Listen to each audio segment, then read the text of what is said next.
soalan. Yang pertama berkaitan dengan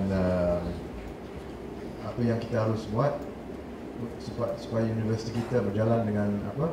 Ada soalan tadi tentang itu, supaya universiti kita bebas daripada ya, okey. Boleh saya tanya, Istana Sultan Melaka pada abad ke-15, ya, setiap hari berapa kilo bawang putih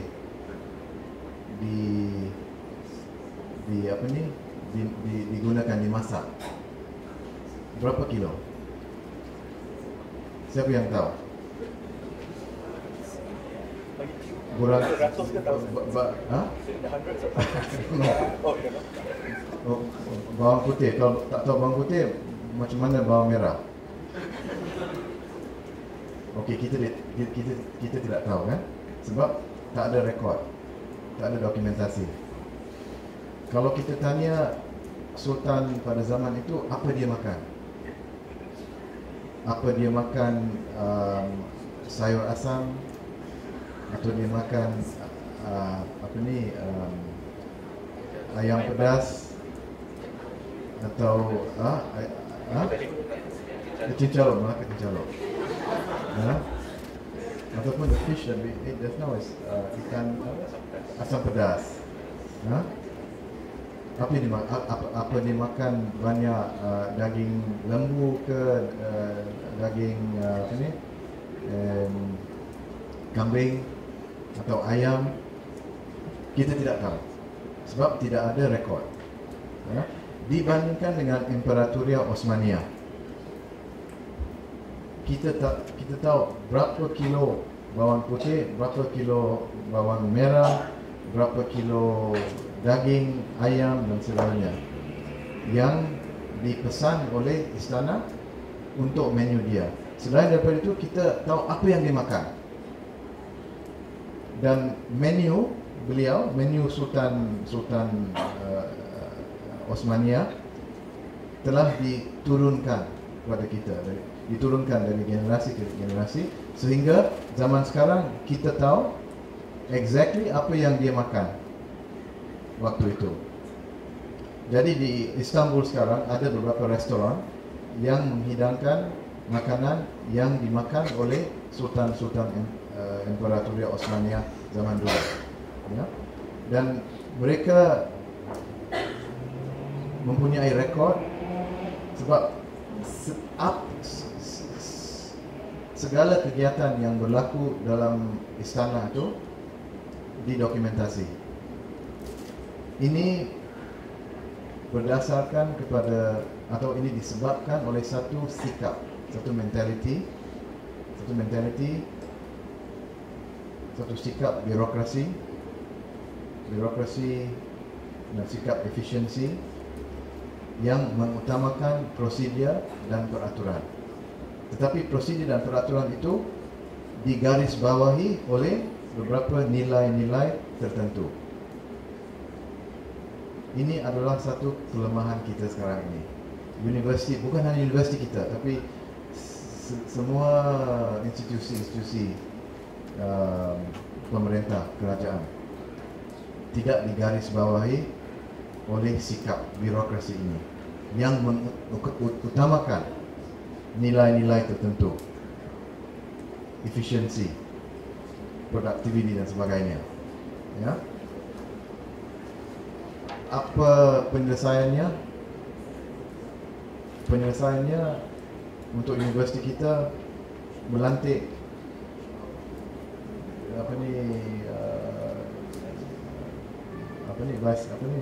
Naib Chancellor dan dekan-dekan dan ketua jabatan yang lebih berkesan. Itu saja. Penyelesaiannya tidak susah. Ia tidak merupakan satu misteri untuk diselesaikan. Ia merupakan satu masalah politik, ya, yang berasal daripada menteri ataupun dari Perdana Menteri juga. Tapi caranya mentadbir sebuah universiti itu tidak susah, kita tahu. Ada banyak model-model dari zaman dulu, model daripada negeri Islam, daripada universiti Eropah dan Amerika zaman sekarang yang sangat bagus. Jadi itu tidak susah, tidak merupakan sesuatu yang kita tidak tahu, itu misteri. Ya. Dan yang kedua berkaitan dengan institusi pendidikan pondok atau sistem madrasah yang ada sekarang, apakah mereka merupakan institusi yang berketurunan institusi zaman dulu, kuliah, jamiah dan sebagainya? Saya rasa tidak, sebab ada banyak yang telah berlaku, banyak perubahan yang mereka menjalani, sehingga kurikulum yang diajar sekarang ini jauh berbeza daripada yang diajar zaman dulu. Contohnya, cara berfikir. Dalam sistem madrasah sekarang ini, beberapa mata kuliah atau mata pelajaran tidak diajar, seperti falsafah atau mantik, logik, ya, cara berfikir. Begitu juga dalam universiti kita. Biasanya yang diajar di sistem zaman sekarang adalah cuma salah satu daripada kaedah atau metoda yang diajar pada zaman dulu. Yang diajar sekarang adalah scientific method, kan? Scientific method itu lebih kurang agak sama dengan burhan atau demonstrasi. Apa namanya demonstrasi? Berarti apa istilahnya? Istidlal, apa? What's istidlal? Istidlal itu apa? Istidlal. Deduction, istidlal. Ada istiqra juga, berarti induction. Ya, itu yang dinamakan scientific method. Ya, itu istilahnya dalam bahasa Arab adalah burhan. Tapi selain daripada burhan, pada zaman dulu di madrasah, sistem madrasah dulu, mereka mengajar selain daripada burhan apa? Jadal. Jadal itu merupakan dialektika, khitabah atau retorika atau balagha. Lagi syair atau poetika atau poetics, dan safsata juga, mughalata, sophistics. Jadi kelima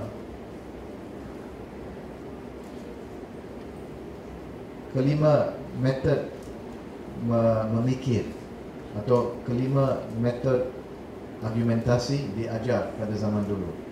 Sekarang pendekatan kita jauh lebih sempit, kita hanya mengajar satu.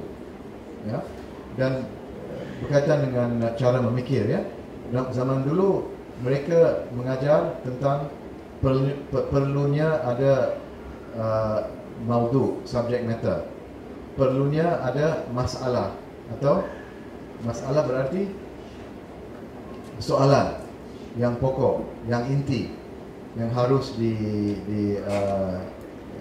dijawab dalam penelitian kita. Ya, jadi kalau kita tidak ada masalah, berarti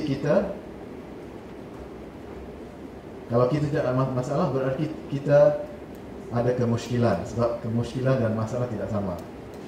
Ya, masalah berarti sesuatu yang dipersoalkan, persoalan.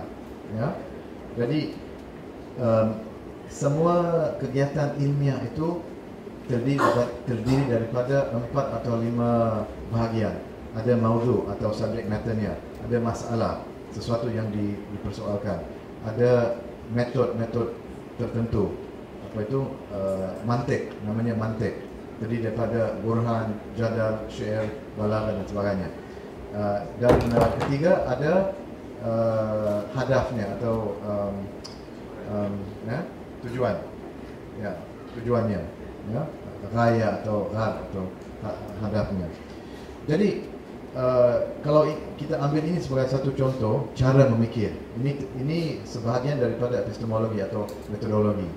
Saya rasa sistem kita sekarang ini, sama ada sistem madrasah atau sistem pondok atau sistem universiti yang moden, ini agak jauh berbeza daripada apa yang ada pada zaman dulu. Okey, balik kepada soalan tentang demokrasi dan peranan kuasa-kuasa yang bukan demokratik kan, peranan massa bersenjata, rakyat kuasa bersenjata, penentangan bersenjata. Saya setuju bahawa ada banyak sistem demokrasi yang mulai dengan proses penentangan bersenjata, tapi sama ada proses itu berakhir dengan sistem demokrasi bergantung kepada sejauh mana kelas pemodal pada akhirnya menguasai politik. Jadi kalau kita lihat dalam kes, kita bandingkan kes Perancis, revolusi Perancis dengan revolusi Iran. Di revolusi Perancis, revolusi itu dilakukan oleh kelas pemodal, tapi 1-2 tahun selepas revolusi itu kelas pemodal itu tidak berkuasa lagi, sehingga sistem politik itu dicirikan the reign of terror, the reign of terror. Lepas beberapa tahun, kelas pemodal itu mengatakan bahawa kita tidak boleh terima keadaan ini, dan mereka memberi sokongan kepada Napoleon Bonaparte. Mereka memberi kuasa kepada Napoleon untuk menyelamatkan situasi. Lambat laun, lepas berapa tahun, hampir 100 tahun, 70-80 tahun, pada akhirnya kelas pemodal itu berjaya menguasai sistem politik dan mendirikan suatu sistem demokrasi berparlimen. Itu harus dibandingkan dengan keadaan di Iran. Di Iran, walaupun kelas pemodal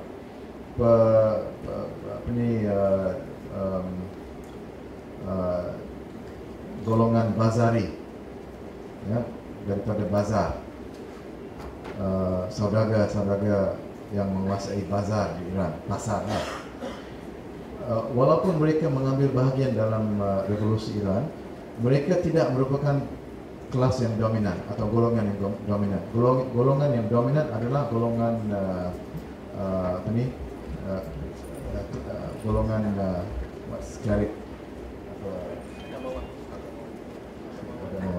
agamawan, ayatullah, hujatul Islam, ulama mereka, golongan ulama. Mereka yang merupakan kelas yang dominan dalam revolusi Iran sampai sekarang. Dan golongan militer, golongan yang bersenjata adalah bergantung kepada golongan ulama. Sebab golongan ulama yang memberi fasilitas kelengkapan ekonomi kepada golongan militer. Jadi kekuasaan ekonomi tidak terpisah daripada kekuasaan bersenjata, kekuasaan militer. Jadi tidak mungkin bahawa kelas yang dominan itu, yang menguasai kuasa ekonomi, tidak mungkin bahawa mereka akan menyokong suatu sistem demokrasi. Sebab kelas itu yang menguasai kuasa ekonomi merupakan kelas militer juga. Tidak ada perpisahan antara militer dan ekonomi.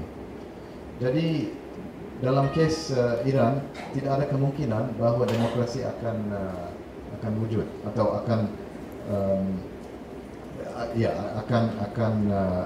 wujud dan menjadi sebuah sistem yang stabil. Segala sistem demokrasi yang ada di dunia ini sekarang Yang saya maksudkan dengan sistem demokrasi adalah sistem demokrasi yang stabil, ya, berasaskan kepada kebebasan kelas ekonomi, kelas pemodal yang menyokong sistem demokrasi itu. Dan yang soal yang terakhir, ada contoh yang membuktikan bahawa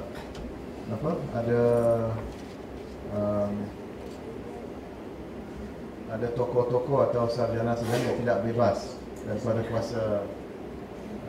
kuasa negara.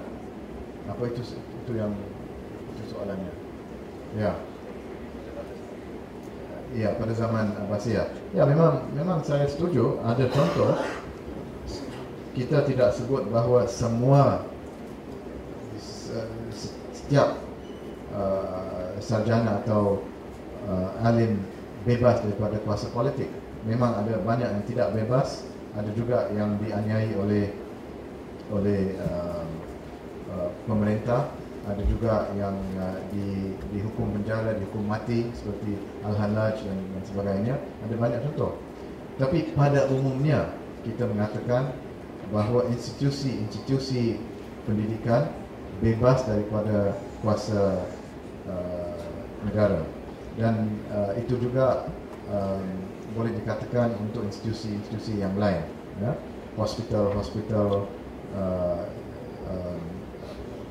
kutubkhana, kutub perpustakaan, dan banyak institusi bebas daripada kuasa negara. Dan tadi sepanjang yang menyangkut soal pendidikan itu, kuliah di zaman itu, saya mengatakan bahawa ijazah yang diberi oleh syekh pada muridnya merupakan ijazah atau izin untuk meriwayatkan apa yang dia telah mengajar daripada syekhnya. Istilah riwayat ini sangat penting, ya. Mungkin dalam bahasa sekarang ini kita tidak menggunakan istilah riwayat, ya, sebab riwayat itu digunakan untuk menyampaikan maklumat yang tertentu, ya, berkenaan dengan kehidupan Rasulullah atau para rasul yang lain. Tapi sepanjang yang menyangkut soal pendidikan ini, istilah penuhnya ijazah, waktu ijazah diberi, istilah penuhnya adalah ijazah bihaq ar-riwayah. Ijazah bihaq ar-riwayah berarti ijazah memberi hak untuk meriwayatkan sesuatu, ya. Dan istilah penuh ini, ijazah berhak riwayat, dikatakan menjadi asal istilah Latin baccalaureate. Sebab dalam bahasa Latin tidak ada akar kata untuk baccalaureate dalam bahasa Latin. Jadi para orientalis mengatakan bahawa ada kemungkinan besar bahawa istilah baccalaureate itu berasal dari luar bahasa Latin. Dan bihaq riwayat dan baccalaureate agak dekat, kan? Dan memang ada banyak perkataan dalam bahasa Eropah seperti bahasa Inggeris yang berasal daripada diputar-belikkan daripada bahasa Arab, seperti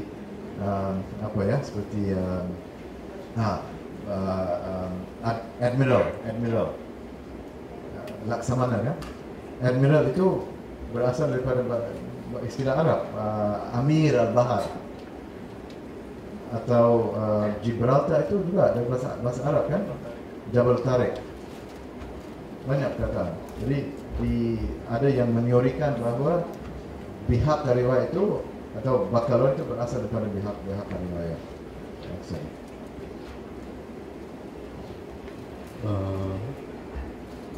Kita ada masa hanya untuk satu lagi sahaja soalan.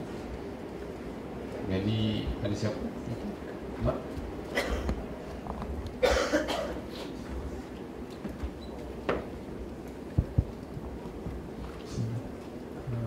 Ada Prof. Syekh Farid. Saya tanya pandangan Prof tentang pendidikan percuma di Malaysia. percuma, gratis di Malaysia. Kalau dibandingkan kalau di Mesir, kita sudah ada Al-Azhar sampai sekarang. Mungkin di Malaysia kalau tidak boleh 10, kita katakan hanya 1 buat percubaan. Terima kasih.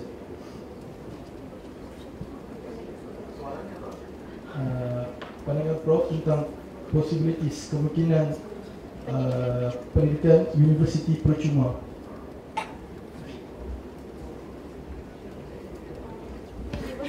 Ya, tapi saya rasa ini merupakan soalan keuangan. Tidak ada kaitan dengan masalah intelektual, ya. Jadi kalau dari segi masalah keuangan kita mampu memberi pendidikan percuma, bagus, ya. Tapi kalau kita harus kenakan yuran yang minimal, dan kalau kita bandingkan yuran fees, correct, kan?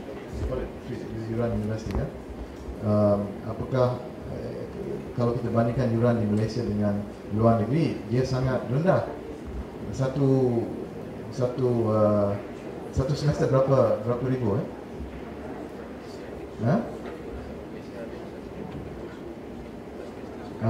kalau kita nak pergi, jangan cakap pergi luar negeri, pergi Monash Malaysia, lebih daripada 40,000 setahun. 40, kalau sastra mungkin Faculty of Arts mungkin 34-35 ribu ringgit setahun. Kalau medicine mungkin lebih 100,000 setahun.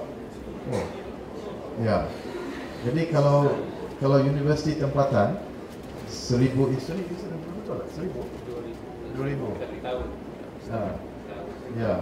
Dan mungkin ada skim beasiswa ini itu. Tapi yang penting ini tidak merupakan masalah teoretis atau masalah intelektual atau masalah falsafah pendidikan, ya. Memang di dalam tradisi Eropah, hampir semua universiti di Eropah adalah percuma, ya. Tetapi sesuatu yang merupakan persoalan intelektual bagi kita, ya, bukan apakah ada yuran atau tidak, tapi apakah semua orang ada hak untuk dapat pendidikan universiti. Kalau di Eropah, semua orang tidak boleh secara hukum, ya, tidak boleh dinafikan, tidak boleh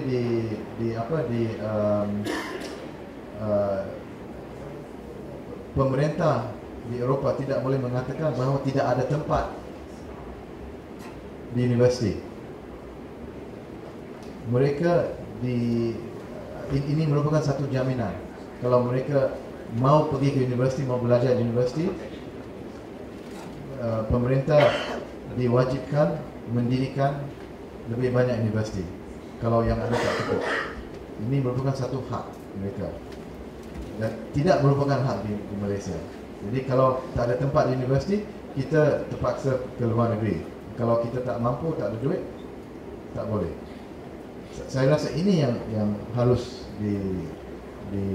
ditengahkan dalam pembincangan kita tentang falsafah pendidikan. Ya, saya nak sambung sikit tentang universiti tadi itu sebab ada soalan yang tidak terjawab sedikit.